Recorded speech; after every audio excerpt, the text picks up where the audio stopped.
Joining us now is Jonny von Wallström, the director of the film Blackmagic.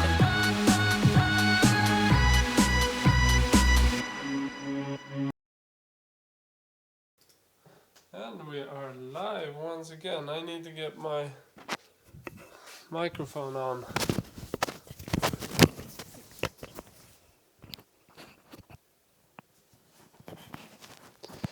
Okay, that's better. So how have you been? It's like been vacation time in Sweden and everything. So I haven't been live streaming that much. But now we're back. And I've been at work trying to like figure out this whole live streaming setup. I teased it a little bit on Instagram story, but I'm not sure how many of you have seen the whole thing. So what I've been doing is trying to set up a mobile solution for all of this. Let me just pause this. There we go. So I've been trying to get a mobile live stream set up so that I can go out and do more narrative type of stuff. Because as it's been right now, everything's been so focused around like just me hanging out here, just one camera and all that.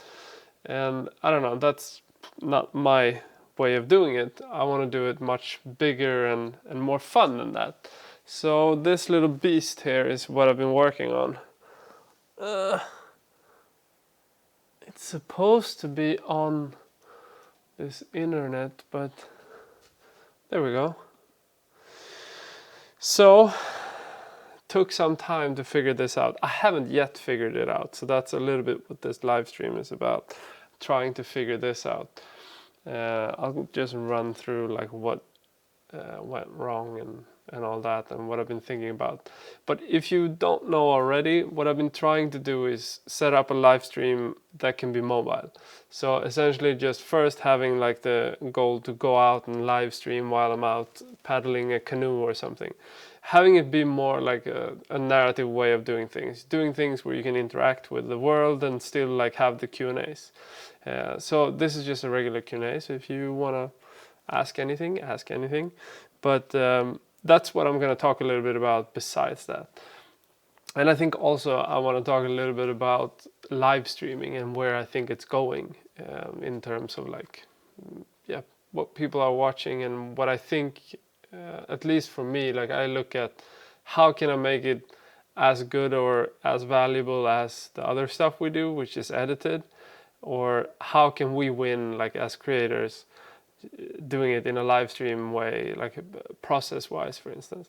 How can I live stream things and still like take that material and have it like I shot it, like I would shoot anything else. So instead of going out and shooting every video like separately, hopefully I can use the same material and like add stuff on top of that. But anyway, questions? Let me just get this YouTube control room up on this one. Can't find server. It starts really well. Well, where do we have it here? Here we go. Blackmagic. Oh, Isar, yeah. What's up, Isar? Yeah, this is the Ursa, but I'm thinking that this is just like what I'll do now is use the Ursa, but I think that my ideal setup is having a Ronin S, mounting maybe, at first I think I'm gonna use the Pocket that I have now, but otherwise like the Pocket 4K, and then having this Teradek encoder and this modem over here, and then like a switch so that I can have two cameras. My idea is to have a drone, for instance, which you just use the HDMI on this one. You plug that into a switch. So you have like a remote control where you can switch between the angles. So you have like, oh, I can do some droning and then I'll land it in the other angle, which would be this or whatever it is. But I'd like the Ronin setup because I want to have it mobile so that I can go and do stuff. So, you know, go around here in the studio, like put it on a tripod, move around, make it more fluent than just standing here. I mean, YouTube is all about standing and talking into a camera, but I just think that's boring. So I just want to see if it can be kind of evolved from that. But that's like, this is where it's now. It should be even more mobile. This is just the first step. Alex, when am I coming to Cape Town? September, I think.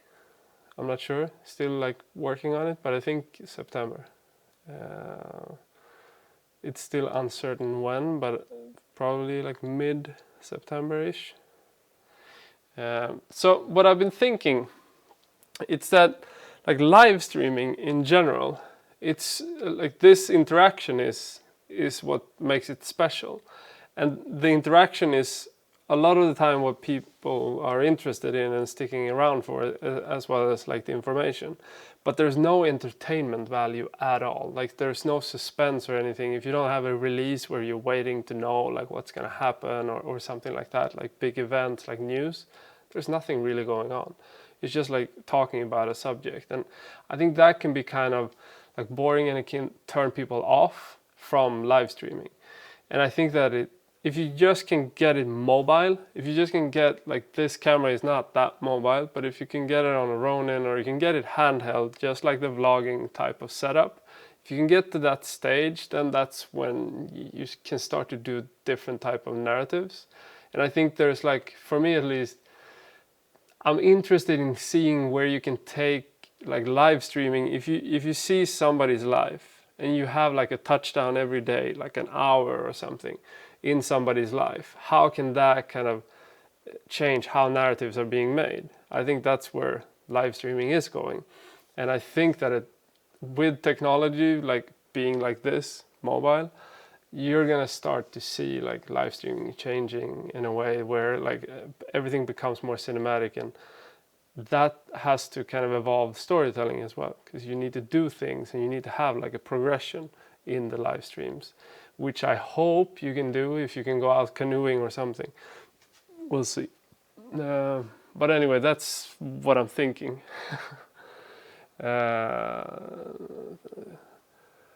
Isar, awesome, really love the idea, love the time you're putting into YouTube. I think live is the shit. It's 100% real. Yeah, it is 100% real. And if you really can kind of get it to a level where people who don't really want to watch live streams want to watch live streams.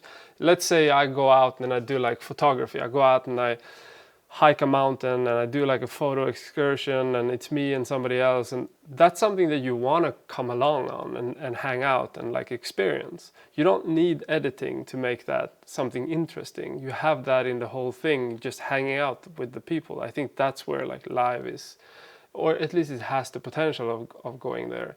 I think that it's still like, it's such a big thing to get something like this to work. I haven't gotten it to work yet. So the problem I'm having right now is that this router over here, what is it? Teltonica, I think it's like Lithuanian or something. I think that the ports are not letting the Teradek cube stream through the router. So I've been like searching everywhere, and it's like impossible to find any documentation or any manual that says anything. So I'm just like, everything works. I can surf and do everything, but I can't get the stream to work. Otherwise you'd see me on this one right now. But that's the problem right now, that it's such a big hassle to get like to the stage where you actually can tell stories, and nobody that makes films and tells stories has like the patience for like solving something like that. I don't either. I had to go and like work out just to calm myself, because I've been sitting with it all day trying to get it to work. But yeah, patience. Alex, great, would love to help you out with some filming. Yeah, let me know, because Andre is trying to work things out right now with the whole trip and everything. So if you send Andre at roughstudios.com an email, he can kind of go through the details and everything, because I don't know what the plan is. He has everything in terms of like production. So email him, he can kind of yeah, he knows answers to everything.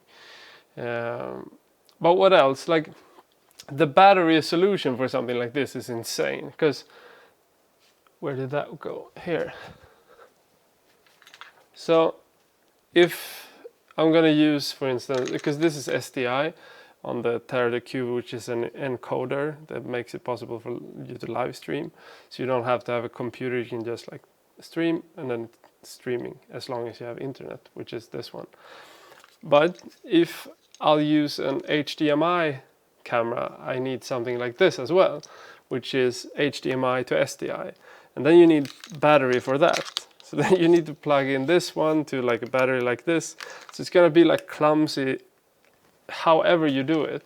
So I just need to figure out like the easiest way to rig everything, preferably on a Ronin S or something, with like the lightest setup and like the most compact setup. Maybe some of this stuff has to go in a backpack, or I don't know, we'll see what happens. But this setup is simple. This I could do tomorrow. I could just like bring my router that I know is working, and I could just put these antennas on and just go out and do the whole canoeing. But gotta get the real thing to work, I feel. This one is powered with, what is it powered with? Yeah, a cable here that goes, right now it goes to this Gold Zero thing, which is like a battery pack type of thing. Pretty serious stuff. But instead of Siri, no. But instead of having this one, I'm gonna change it to be a D-type cable instead. So I ordered a D-type cable yesterday, and then you need to kind of put the D-type on because it doesn't have D-type. It's like a big hassle. It takes forever to get things like this to work because nobody else is doing it. Like it's big productions that does this, and like they have these big switches and like people all over the place working on it. I'm trying to find a way to do like this as a one-person type of team, which is, yeah, it's not that easy.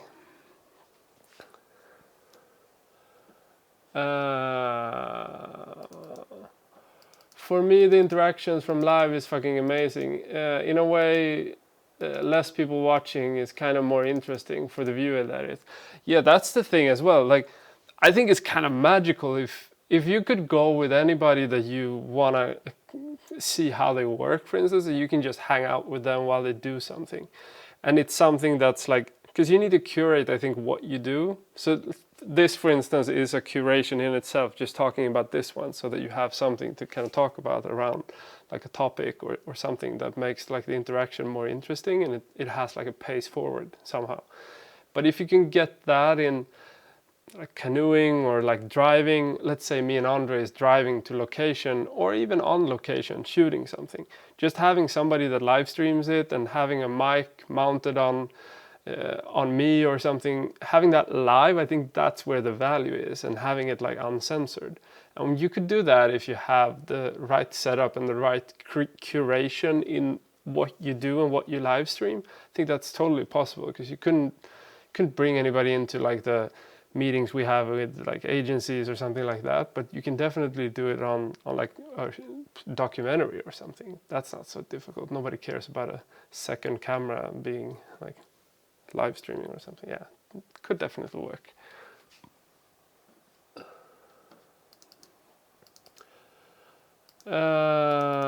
What is it like being on your side of a live stream? Is it challenging, boring, fun, wondering, because the audience gets to see and hang out with you, but you can't see us, only our chats? Alec, I mean, I feel like the interaction is so interesting, because you feel like there's somebody on the other side. You don't know exactly who. Some of you guys I've met, some of you guys I know from YouTube, I've seen your videos, that type of thing. So it kind of depends on who it is, but there's still like, you know that there's people on the other side because you met a couple of them. And you know that like this is a real thing once you've done it for long enough. In the beginning, I think you can feel like there's nobody on the other side, and maybe there isn't either. But once you've done it for a while, I feel like there's so much more value in that type of thing. So that's why I'm really like intrigued to understand how to do the storytelling in that context. Because I was kind of interested for a while in like VR and that type of thing, but I never felt like it was gonna take off in any like substantial way. I think like that thing will probably go down as like a little parenthesis in like the narrative storytelling of what video is, or something like that, because it's going to be like something else that's more evolved than that technology is just like the baby of what it's going to become. But with live streaming, I feel like there's nothing that compares to it. There's nothing really that gets you as close. It's like the new type of documentary. It's what like documentaries was probably when they couldn't edit that much and just like shot so much material. But still, it's like it's curated, so it's real. But I mean, the directness as well, like having things happening right now, commenting, and having that feel of like being there at this moment with this person, or like with all of you. That's something that I think is like, it's so much more valuable once you kind of accept it and want to have that. But then it comes down to like doing something that's like interesting as well. I think it demands a lot of experience in front of the camera, and I feel like comfortable now because I've done like vlogging and that sort of stuff for so long. So now it's not that hard, but if this was what I started with, I would probably be totally uncomfortable. And yeah, because it's more about like being comfortable and not being stressed by, for instance, being quiet for a little while, or yeah.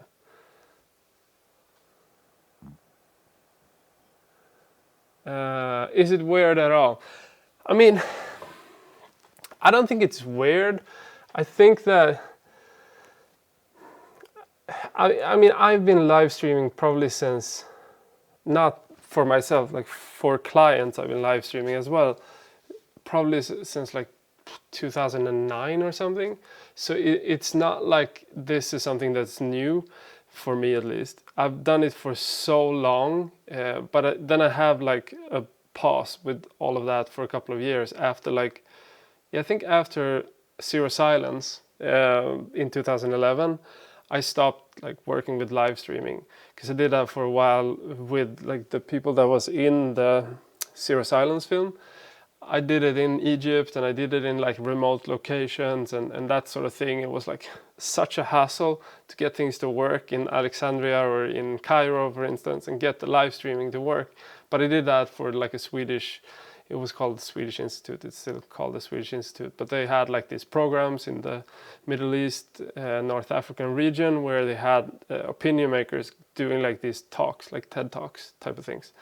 And doing these community things, and I live streamed those and the discussions and all that, and I think that was fun, and that's why I think it was so easy for me to get into it now in the channel. But I still feel like it's missing like a lot of components that narrative storytelling has, because you have like the realness is amazing in live, and I love that.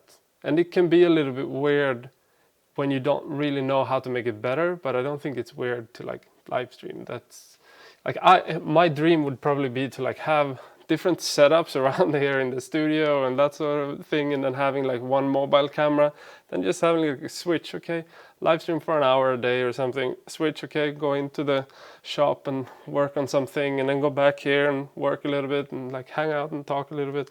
I think that type of narrative would really work. If you want to watch somebody at work, that's essentially what you want to see, I think.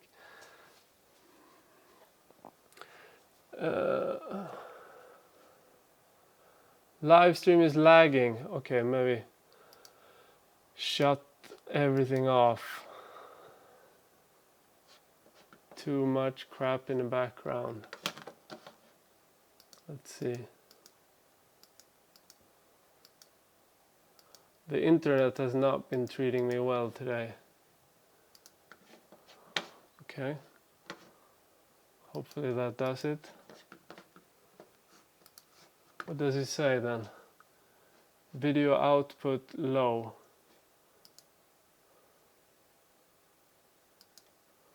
Stream health.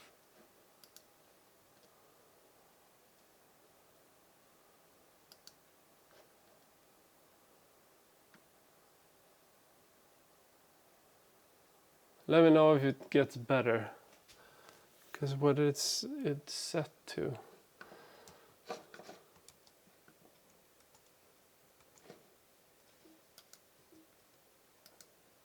Whoa, where did OBS go?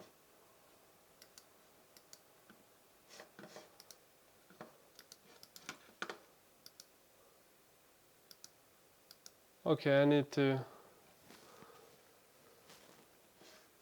reset OBS. Nope, there we go. It just went black. I don't know why. No, don't wish to exit. Okay, hopefully, let me know. Is it still working? Because it went all black here for a second. Stream is healthy. Now it seems to be okay. I don't know why it did that. Somehow it just died. Okay.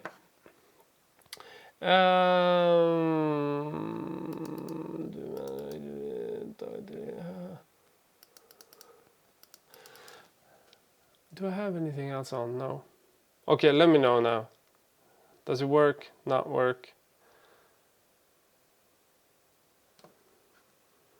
It's already better. Okay. Okay. I just hope you really know how much ambition I get from watching your videos. I really appreciate what you do. Thank you. I hope that's what's happening for most of you.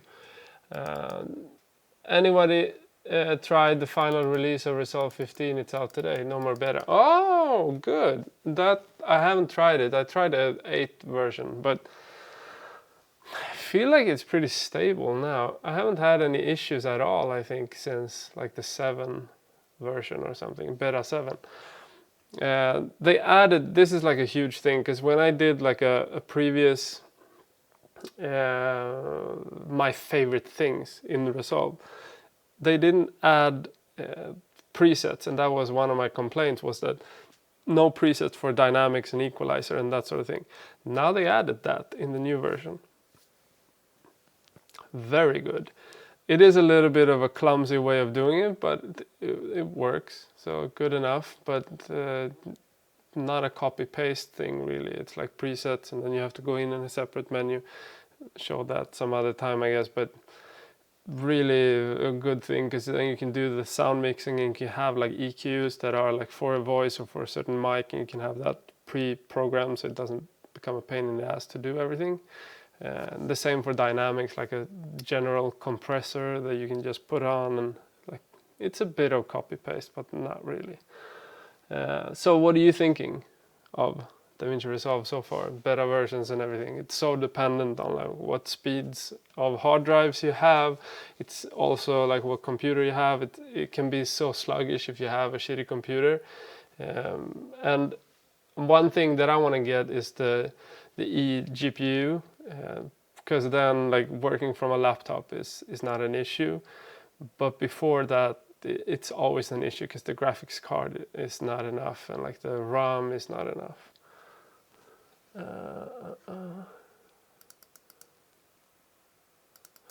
I like how this man even can make his live stream cinematic. Yeah, that's the ambition. Hopefully even like the storytelling can become that with a little bit more like camera movement and that sort of thing, and also like moving, not just standing here. How do you organize your work? I mean, the process when you're getting an idea of what do you want to record? Do you draw a simple sketch which connects into a story, or are you trying to be more spontaneous? Overthrow ask that. I think it's so dependent on what the thing is and where I'm at. Like sometimes I can be so tired of like planning everything, and sometimes it can be the opposite, that I'm so tired of being spontaneous, and that kind of feeds into everything. So if I've done a lot of commercial work where I've planned everything, it can go either way. Either I like love planning at the moment because I've done it, or it's the opposite, that I really don't want to do anything like that and I just go out. I go a lot of from like intuition in terms of everything, but usually I want to plan as much as, I don't want to plan that much, I want to research much. I want to research so that I know everything in and out, but then I just want to go with the flow. And you can do that as long as you've done the research, but I don't plan, like for instance, I might plan a scene list, but I don't plan to do all those things. That's just my backup if nothing better happens, or like I always go with what the characters are like pushing towards. I don't try to get them to do stuff that they don't seem to want to do. I try to like feed off of what they want to do and then like lift that to like a cinematic level or like larger than life type of feel, so that it's not so much about the whole like me planning their story. It should come natural as much as I can. What are you trying to be with? Yeah, and when I plan, I think that the stuff that I tend to plan is usually like locations or scenes that might say something that I want to have said. But usually I go to a place, I meet with the people, they kind of tell me their story, and then I pick out stuff that I think tells the story the best way, and then those things are what I focus on. So it's not so much like I don't like pre-write their story, they write it for me as I meet with them and kind of pick what makes sense in like a narrative ID. Yeah. Dust 35, have you seen the documentary A Swedish Elephant? I don't think I have. What's that? Is it like a feature film or what is it? Let me search for it. A Swedish Elephant.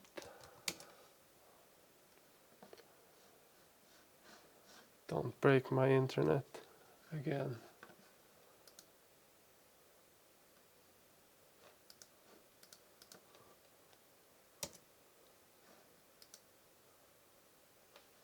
No, it's weird again.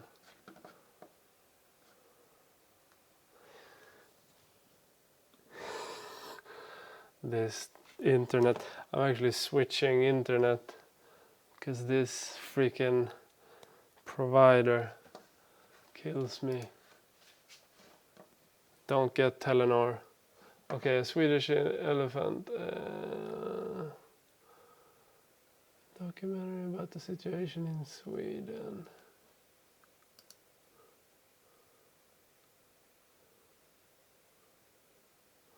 I think I remember who made this.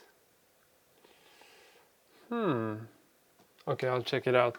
For all you non-Swedes, you might be able to find it. Do you think the Blackmagic Pocket camera will come out in September? Given Blackmagic's track record, no. But they promised it, so we'll see. I definitely don't think they will, but you might get lucky. I think that there's not really any camera that's been on the time schedule, or has there? Maybe the micro. I don't know, but that's just it's such a gamble. I wouldn't count on it. I want it, but I wouldn't count on it happening. It's nobody's seen it. It's almost September. Like it's still a prototype version out there that people have seen. Yeah, no, probably not. Where can I learn to edit my short films on DaVinci Resolve? I actually don't think there's so much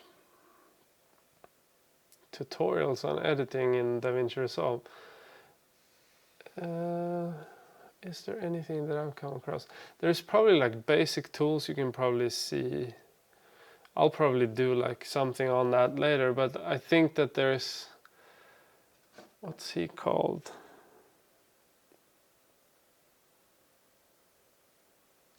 Let me see. Mine goes blank.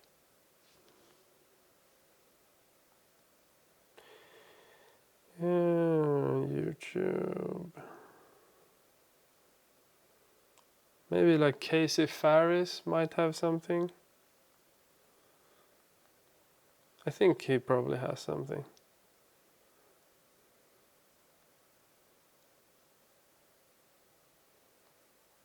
There's a lot of grading on his channel, but probably look at his channel. You probably can find something. Editing tips. Yeah, you have a couple, like 12 videos editing. Most of them I think are Resolve 14, but check him out. He's doing good tutorials on Resolve. Is there going to be any more stuff from the time where with Maddie? Yes, and much more after that. We're actually doing like a crowdfunding campaign soon. It's gonna be probably in September or something, I think. So from that point, it's gonna be more intense, I think. But probably a mix of like old stuff, and then hopefully we can go back and shoot soon. But it feels like it's evolving. It was supposed to be like a feature film, and it feels like it's evolving into a TV series. I'm not sure. We have to like get that anchored with like the Swedish Film Institute and that type of stuff as well. But we're like working on 2 pitches now for 2 markets, one in Copenhagen and one in IDFA in Amsterdam. So hopefully the project gets into one or both of those. And then that's happening this year. I think IDFA is like November, and CPH Docs is probably in March maybe. So those markets are really important because that's where you meet like decision makers, and it's where you kind of piece the project together, both like funding wise and all those things. But our idea has always been to like do a crowdfunding campaign that builds on the film community, both ours and Maddie's. So we're gonna package something together which is like educational stuff. It could be our courses, it could be Maddie's stuff, it could be consultancy from like me and Maddie and all that type of stuff. So we'll see what that crowdfunding campaign will be, but that crowdfunding is gonna be about us making the behind the scenes stuff, showing you guys how to make it. It's not gonna be a crowdfunding for the film, even though we will use it to make the film, like the funds that we can raise. But the stuff that we're gonna kind of offer is more about like giving you educational stuff. Yeah, so we'll see when that happens. It's soon, but now you know. By the way, new course out on documentary filmmaking. Check that out on Udemy as well. It's built on like all the stuff that we've done. So if you're doing like a doc and have a project, you have all the forms and stuff that you need, and all the things that you need to kind of know about. If you have an ambition of selling a film, you should probably check that out. Okay. It's about the climate of journalism. Okay. Oh, that's interesting. Then I need to watch it. Talking about the elephant, Swedish Elephant.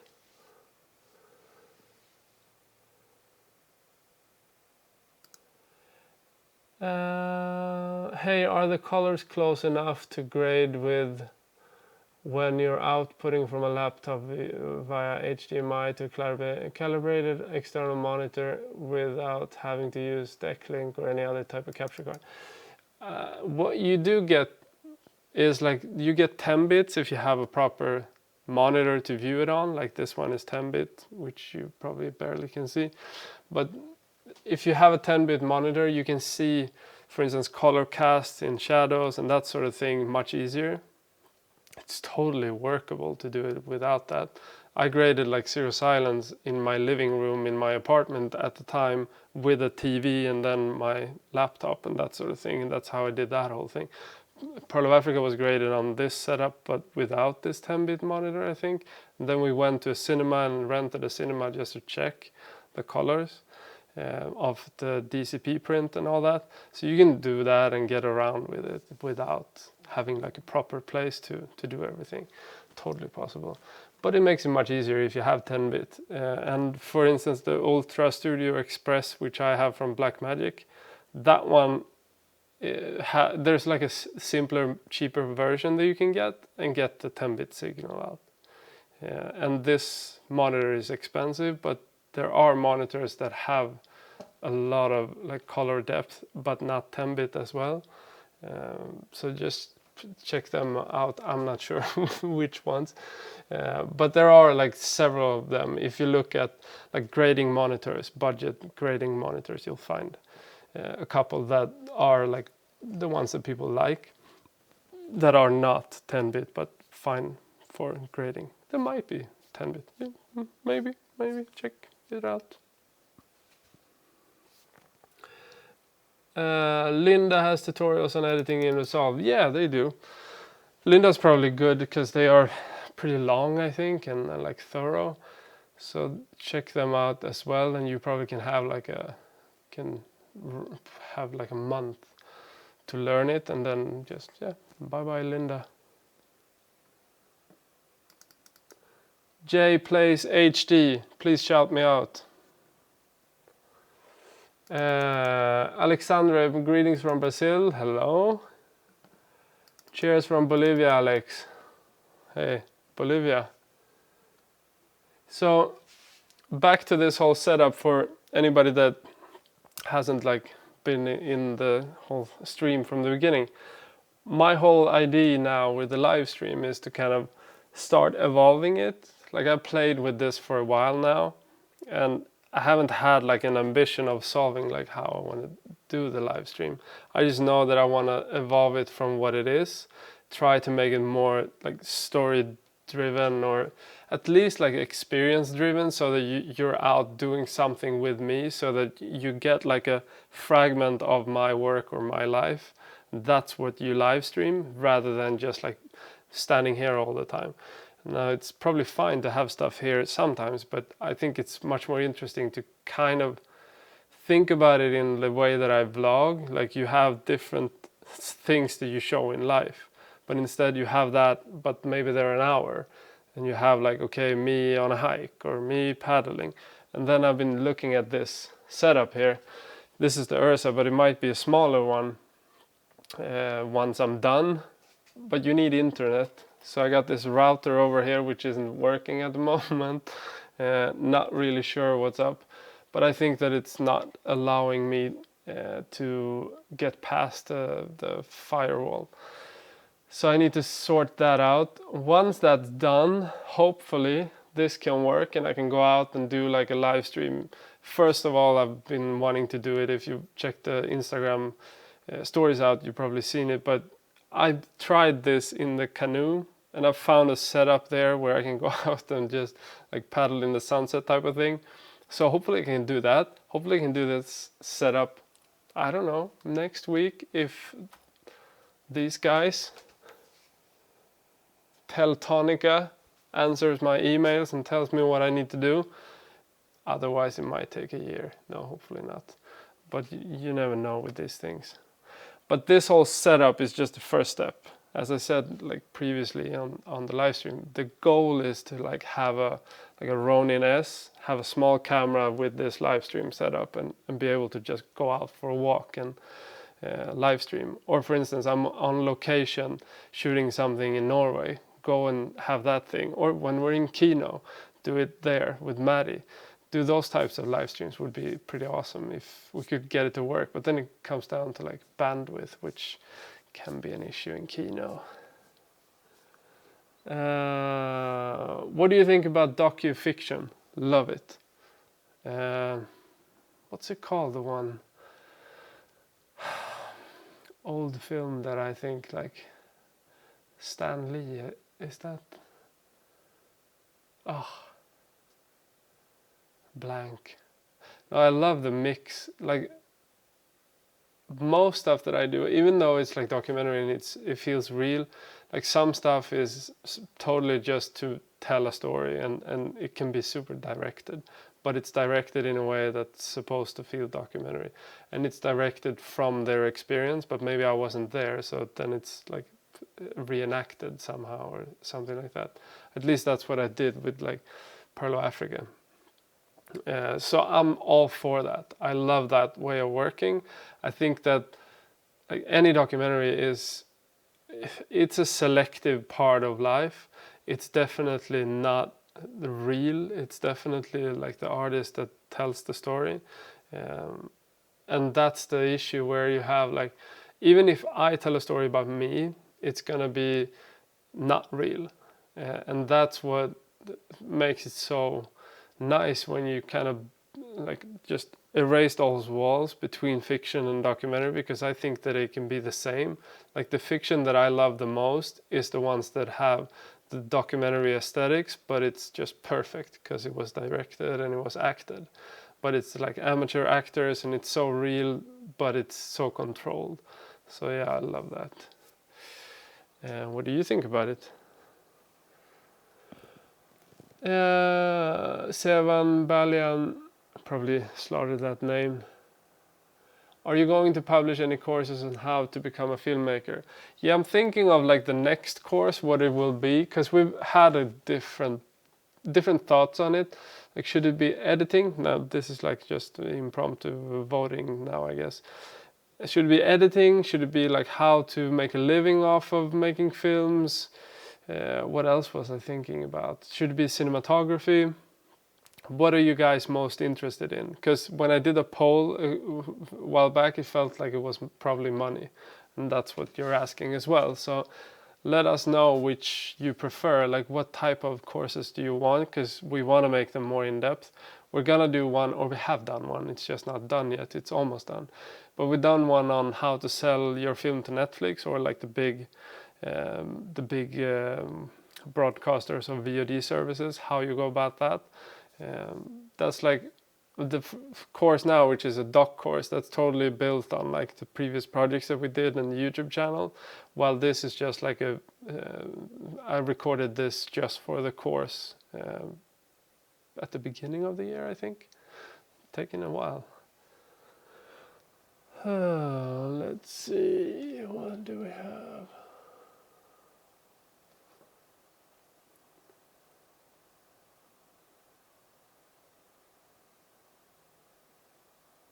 Saw the Mavic 2 and Zoom to advertise in the shopping catalog. Earlier 1-inch sensor and all. Yeah, I saw that too. Funny enough, somebody had published the shopping catalog before they took it back, because they just took the whole release back because there was some issues, I think. So we'll see what happens there. But it looks promising. I hate the Mavic, but I love the Mavic. Hate the quality in the image, but love the portability and all that. So we'll see. I actually did, like, my idea for the live stream has been to have probably not this Inspire camera, but have the Mavic with this screen, and then having the Mavic go HDMI out into a switch that has like, okay, so camera B, camera A. And then you have the switch. So I'm flying this, okay, establishing shot. Where am I? I'm paddling on a lake. And then switch, cut to this one. I'm sitting in the canoe. I'm landing the Mavic. And then, okay, land the Mavic, switch. You get the point. So hopefully you can do that. And if you have a new Mavic, then probably it looks good, because this one doesn't really look good if you don't post-process it. I want the Mavic because it's more quiet. If you have the Inspire, it's like, it's loud. Matt Piercy, hey Johnny, I just moved to a new community in northern Canada. There is so many local story videos I'd like to make here. Do you recommend starting with a short episode or fuller length releases? It depends on what like the ambition is. If you want to make a feature doc, I think that like taking the time and spending time with the people and building relationships and just following their lives, this is the approach that I always have to any story. Like, it can take 10 years to make it, or it can take a year, or whatever. The story will kind of dictate it, and the process of making it, how difficult it is to fund it, will also dictate it. But I have stories that I've shot that, like, now,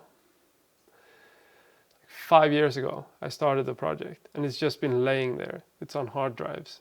I know it's an amazing film, but I just haven't found a way to make it until now. I'm working on the treatment now, and we're starting to kind of fund the thing. So, like, let it take the time that it takes, or just go out if you feel like you want to go out and make something. Make a short about the person or something to try and feel the story out. But the way that I work, and that's mainly because I have the experience, so that I know I don't need to make a short film in order for me to kind of find the story. I'd rather go out and then make it like a longer version. But I want to edit a short, like 3-minute piece that I use for funding and that sort of thing. And that's what I've done now during the summer for the Kino piece. We've done like a 3-minute version that is used for the pitch market. So now, I guess, what's today? In 2 days, we're sending it to IDFA. So we'll see. Because that forum is the biggest one and the most like prominent one in the world. So if we get into that one, then like it's a big thing. It's just like getting into Sundance pretty much. So it's like that's the ambition, and we were invited to come and pitch just because we had Swedish Film Institute on board. So they recommended us to them. So we're definitely like shortlisted for it, but then you still gotta deliver. So then that 3-minute piece that I did, that's like the most crucial thing. Like any words can be written, but that piece is the most important thing. So like take the time to shoot enough so that piece is something that's like it says everything. You don't need to have anything to kind of sell anybody on anything. The trailer or whatever it is, short film is so good that people can't turn it down. That's at least where I kind of start with things.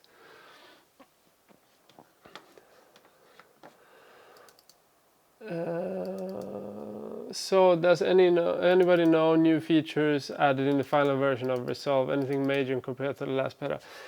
I don't think there's much. Like the thing that I mentioned was that they added what I criticized from the earlier versions, where you couldn't add dynamics and equalizers and that type of filtering of audio. You couldn't do presets for it. Now they have that. So now you can do presets for equalizer, for like voiceovers, or for a compressor on a certain mic, whatever it is. That's like, but that was out in the 8th beta, I think, as well. Oh, and yeah, before I forget, this is timed with the new release and all. I'm just finishing now updating the grading course to Resolve 15. So we're gonna switch like some of the stuff will probably be kept in, which are like Resolve 14, but we're probably gonna bring in all the new stuff as well for 15. So I've already done that. It's just about exporting it and uploading it pretty much. So that's also gonna happen now with that course. So if you have bought it, then you know that you can look towards those. Will just be there magically one day. You'll be able to watch for Resolve 15 as well. But that's just color grading. It's not editing. Yeah. Admin. Sorry. Great work, man. Truly love it. I was about to ask about trends on YouTube and how channels are going to evolve. Part of it might be the balance of live streaming and good films. Yeah, that's where I feel like I'm going. I think that I'm gonna focus more on doing like shorter, more like 4 to 8 minute maybe episodes, which are more of a mix of like vlogging and documentary, and then make live streams which are more focused on, for instance, let's say we have like going through gear, then I'll make like a live stream where I go through gear instead of making like a short cut down. And then I'm thinking, this kind of depends, but I'll always do the live stream, I think, just because it's so much more effective to live stream it at the same time as I'm doing it, because otherwise I need to record it twice. But then I want it to be cinematic and look the same as the stuff that I would do otherwise. But then I'm wondering if I should cut it down as well, because then I would do that. But that's like a whole different thing. But I think that the value in the edit part of it is more of like inspirational and having like emotions come across. And I don't feel like there's so much of that going on when you do tutorials. So I think that you could rather do like live streams. Maybe they're just 30 minutes or they're 1 hour, I don't know, depending on what the stuff is. But I think that you can do just as well that, as long as you get it interesting, as long as you do something that's moving and happening. So let's say I don't know if you've seen the episode where I went to a location, for instance, and I showed like a location where I want to make a film. But I haven't, and it's just like me talking about that. I mean, that could be done in a live stream, just you guys hanging with me, going there, like jumping in the car, driving there, going there, talking about it. That could just as well be that. And I don't know, that's how I feel about the live stream. I think that this thing where you just sit like this, it's gonna have its like best before date. People will want more than that, or at least I know I want more. You want the information, but that doesn't mean that you don't want it to be like driving forward in some way. Sometimes this is the right way to do it, but most of the time I don't think this is the best way of doing it.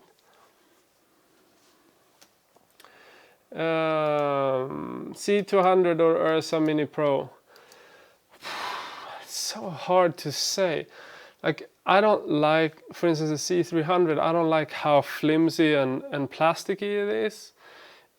I love how the Ursa is in terms of like build quality and all that. I don't like that it's not light sensitive, but I think that the C300 tricked you into thinking that you have a lot of latitude, and then you go into the grade and you realize that it wasn't really that good.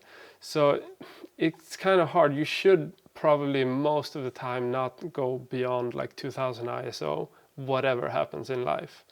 And that goes for all cameras, I think. But as soon as you do, you can do it and you can get like a sort of clean image, but as soon as you start to grade, you see it falling apart. So I feel like it's a balance. If you shoot a lot of like low light stuff, then that camera is probably perfect. If you shoot stuff that is like more handheld, then C200, perfect. But otherwise, if you want to have a production cam on like a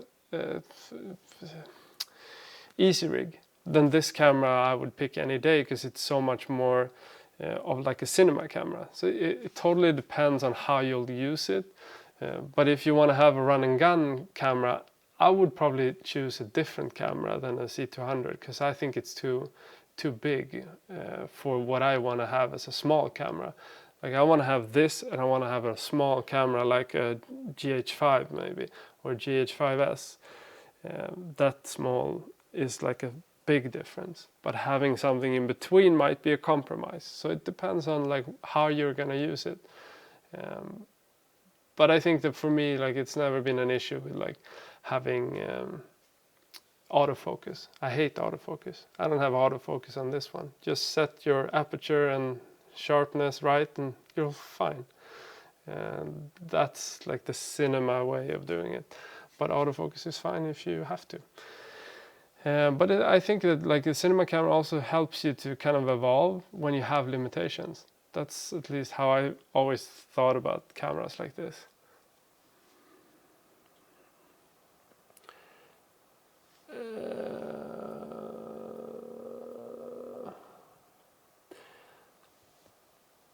Tell us how you shoot captivating stories. So excited for the canoe Q&A, by the way. I think like it so much comes down to character and like the casting process. Because when you're able to like cast the right people, everything kind of happens just as long as you shoot things. But it comes down to like having that thorough process of picking the right person that has everything that you want in a story. If you want it to be like a dramatic thing, then that has to be in the character struggle naturally. You can't just like force that. So if it's supposed to be like a dramatic thing, then that needs to be there. If it's supposed to be love, then it needs to be there.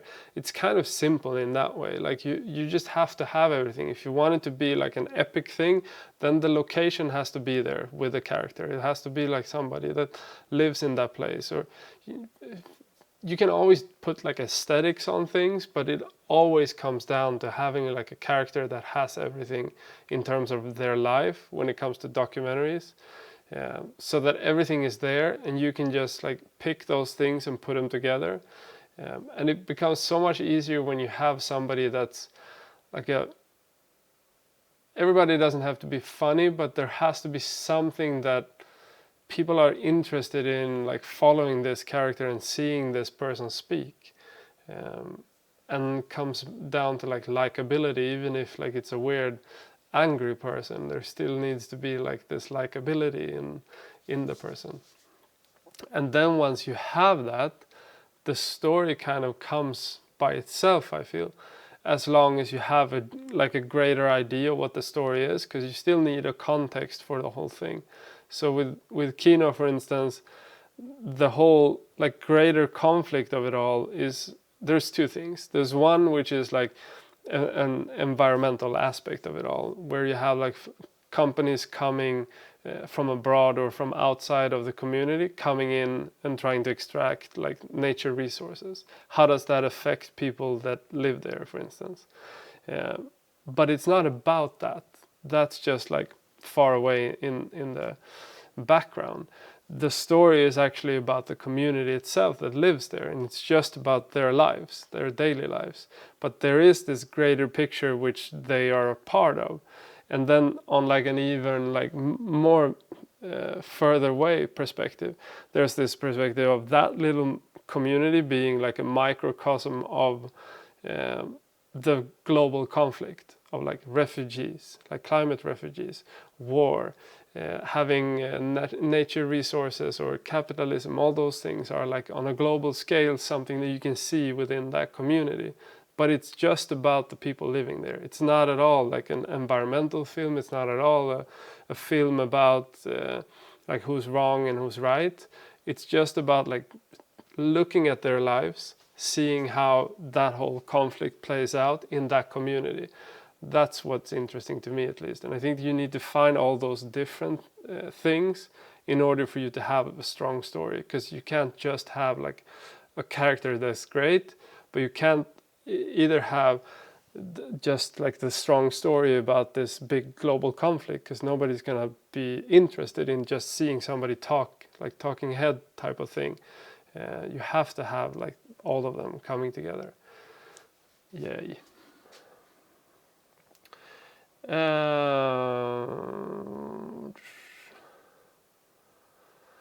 Okay, last question. I have a quick question. I have a project coming up involving discussion with around 5 people. What would you do to capture each person speaking clearly?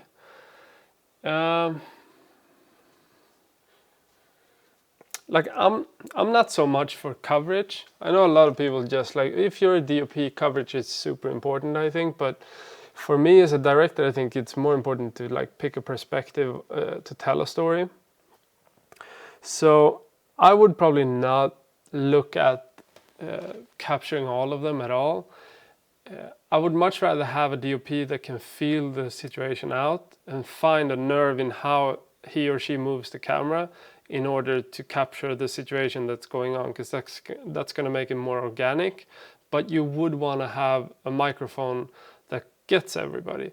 That can either be like a lav. I would probably put a lav on all of them, or put them on the table, like hide them on a table or something like that to get the whole situation if you just have like 2 or 3. And then I would boom the whole thing, and the boom operator would move around between the people. Maybe even 2 boom operators if you have funding.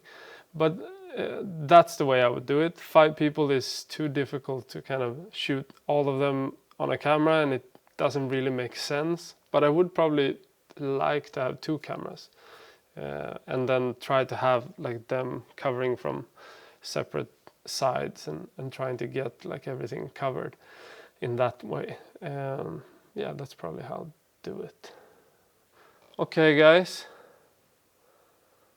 Okay, need to clarify something. Loving your answer, but I meant the course in documentary storytelling, like going into detail about finding right character, pre-production story. Oh yeah, that's probably something that we'll do also, like storytelling and trying. Yeah, just that whole aspect of doing the story. I think all those courses, like my ambition is to have all those courses come out of the Kino project, to have that project be like a way to explain all of it.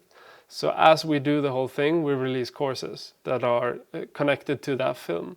So that's been at least our like vision of it all, and then we'll see how that goes, how much we can show. But I think that's going to be interesting to see like how we did the whole process more in depth, and not having it be like now when I have like a video how we sold it to Netflix. It's just like 5 minutes or something like that, and it doesn't give you like an understanding of how it really works. But the courses does that. Okay guys, thanks for watching. I'm back. See you soon again. I forgot how to turn this off. Here we go. No.